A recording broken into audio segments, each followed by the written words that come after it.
अस्सलामु अलैकुम वरहमतुल्लाहि वबरकातुहू। मुहतरम नाज़रीन,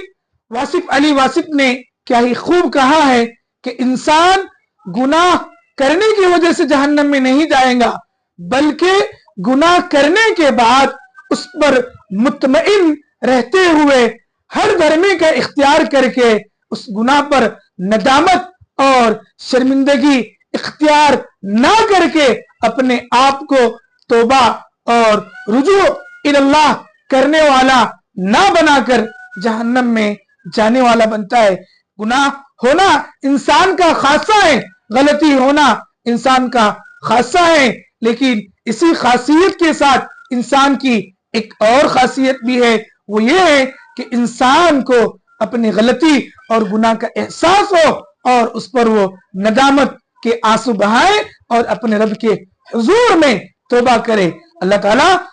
इन्नल्लाह युहिब्बुत तव्वाबीन व युहिब्बुल मुस्तगफिरीन, और कमा क़ाल सल्लल्लाहु अलैहि वसल्लम कि अल्लाह ताला तौबा करने वालों को और इस्तिग़फ़ार करने वालों को पसंद फरमाते हैं। इसलिए इस्तिग़फ़ार करने वाले बने, तौबा करने वाले बने और अपने गुनाहों की अपने रब के हुजूर में माफी मांगने वाले बने।